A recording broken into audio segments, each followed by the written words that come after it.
Bismillahirrahmanirrahim. Assalamualaikum warahmatullahi wabarakatuh.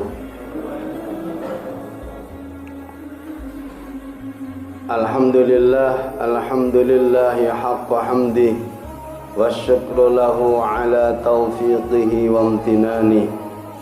Ashhadu an la ilaha illallah wahdahu la syarika lah wa ashhadu anna Muhammadan abduhu wa rasuluh ad-da'i ila ridwani.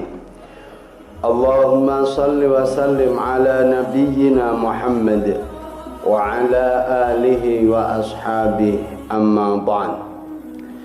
Hadirin hadirat jamaah salat tarawih yang dimuliakan Allah, alhamdulillah pada kesempatan yang penuh berkah ini kita masih mendapatkan berbagai nikmat dan anugerah dari Allah Subhanahu wa taala, sehingga pada kesempatan ini kita bisa bersama-sama melaksanakan salat Isya secara berjamaah, dan nanti akan kita lanjutkan dengan salat tarawih berjamaah pula. Mudah-mudahan apa yang kita lakukan senantiasa mendapatkan ridho dari Allah Subhanahu wa taala. Amin ya rabbal alamin. Salawat dan salam semoga senantiasa tercurah kepada junjungan kita Nabi besar Muhammad sallallahu alaihi wasallam, teriring doa mudah-mudahan kita termasuk umatnya yang nanti akan mendapatkan syafaat di yaumul qiyamah kelak. Amin ya rabbal alamin.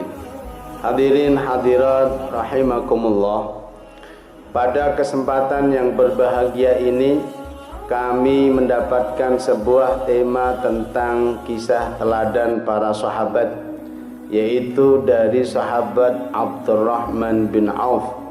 Oleh panitia kami diminta untuk menyampaikan tentang kedermawanan sahabat Abdurrahman bin Auf yang tanpa batas. Hadirin hadirat jamaah tarawih yang berbahagia, kita tahu bahwa sahabat Abdurrahman bin Auf adalah salah satu as-sabiqunal awwalin. Sahabat Abdullah Amr bin Aus ini adalah seorang sahabat yang masuk Islam oleh ajakan dari sahabat Abu Bakar As-Siddiq. Sahabat Abdurrahman bin Auf ini adalah salah seorang sahabat yang memiliki tipikal pekerja keras, seorang yang tekun, seorang yang rajin. Sehingga sebelum beliau terkenal sebagai seorang dermawan, sebetulnya ini adalah titisan dari ayahandanya yang bernama Auf, seorang tokoh yang juga sangat dermawan. Maka ketika sahabat Abdurrahman bin Auf ini masuk Islam, kedermawanan ini senantiasa tetap terjaga. Sahabat Abdurrahman bin Auf ini sebetulnya seorang yang kaya sebelum beliau hijrah di Madinah.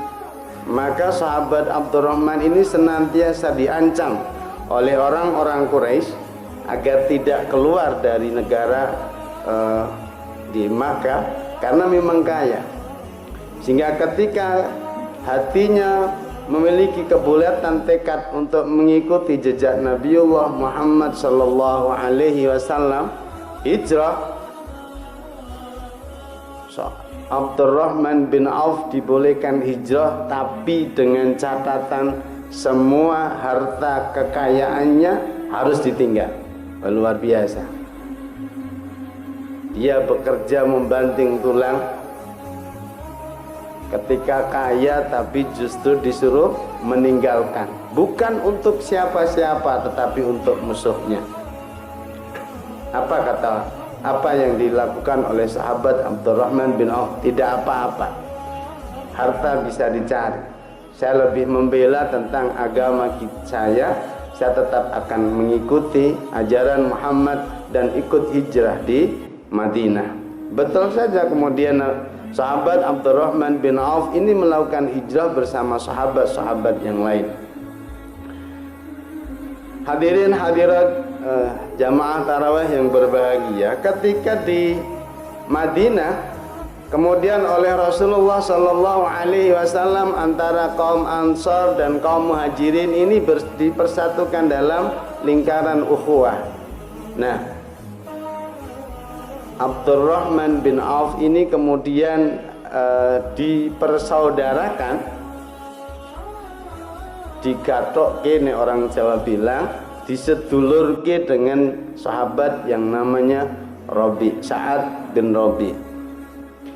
Nah, oleh Sa'ad bin Rabi, Abdurrahman bin Auf ditawari, begini saja, karena engkau telah membela Nabi Muhammad sallallahu alaihi wasallam melakukan hijrah dari Mekah ke Madinah, kalau engkau berkenan separuh dari hartaku maka ambillah.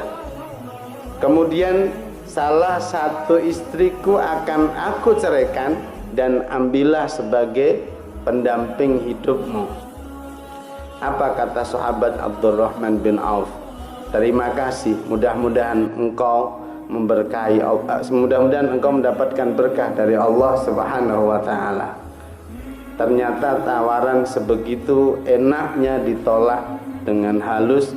Tidak, aku tidak ingin, tetapi tolong dulluni ala suq, tunjukkan saya di mana pasarnya. Saya akan bekerja, saya akan berusaha sekuat tenaga untuk mencari maisha.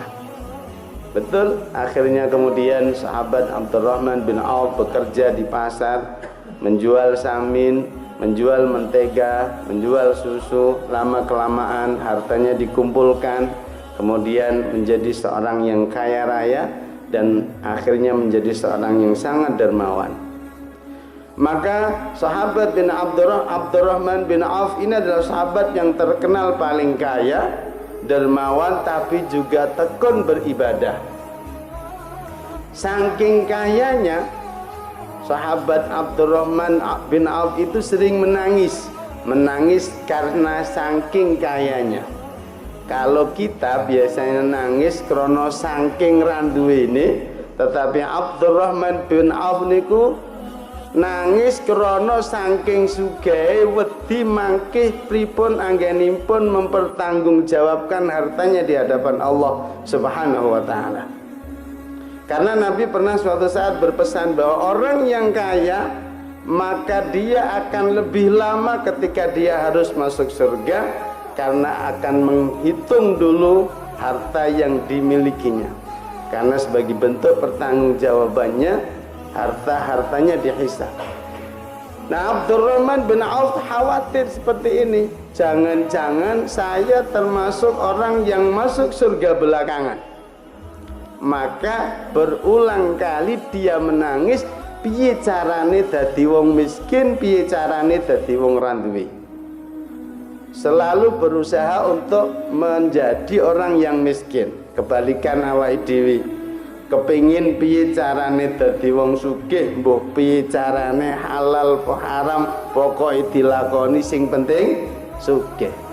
Sahabat Abdurrahman bin Auf boten. Dia bingung karena kekayaan yang dia miliki. Setiap ada kesempatan untuk menafkahkan hartanya, Abdurrahman bin Auf selalu tampil yang terdepan untuk memberikan, mengurangi harta kekayaannya agar menjadi orang miskin. Hingga pada suatu saat terjadilah sebuah krisis ekonomi, gagal panen. Kalau orang sekarang, orang-orang Madinah pada saat itu pada tahun 9 Hijriah, mereka mengikuti perang Tabuk selama 50 hari. Yaitu perang setelah Fathu Mekah melawan Romawi. Nah, karena perjuangan yang harus dilakukan oleh orang-orang Muslim, mereka tidak sempat memanen kurma yang mereka tanam. Yang pada akhirnya ketika perang sudah usai, kurma-kurma ini busuk.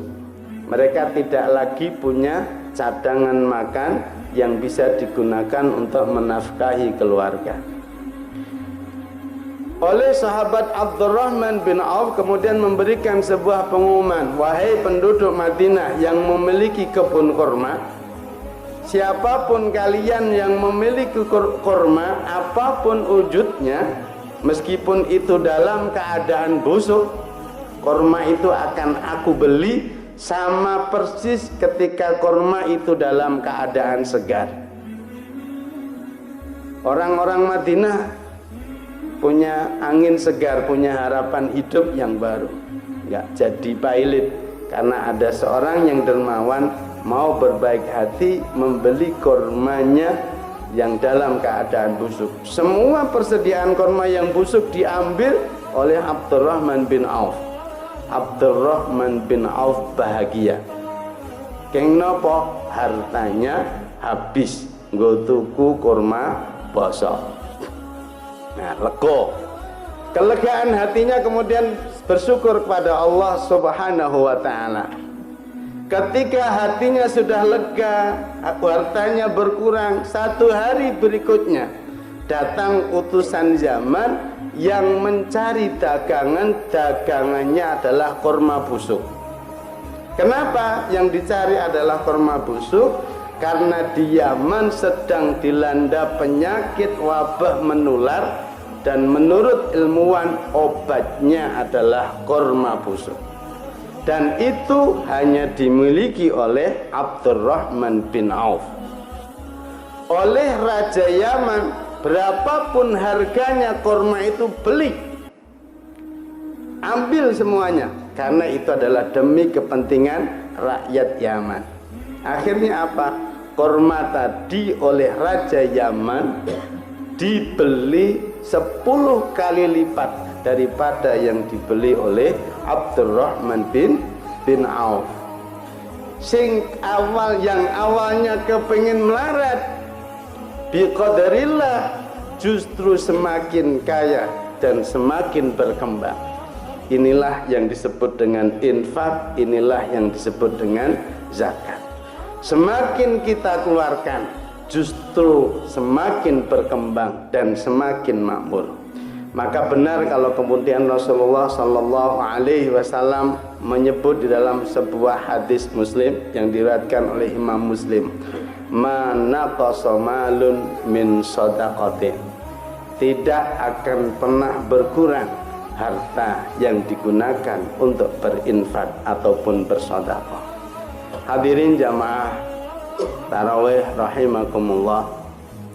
Dari kisah ini bisa kita ambil pelajaran yang berharga dalam kehidupan kita. Yang pertama adalah bahwa ketika kita mau mengeluarkan sebagian dari harta kita yang memang menjadi amanah dari Allah Subhanahu wa taala, maka tidak pernah ada catatan atau sejarah yang mengatakan orang yang berinfak di jalan Allah dia semakin melarat, tapi justru semakin kaya dan semakin berkembang.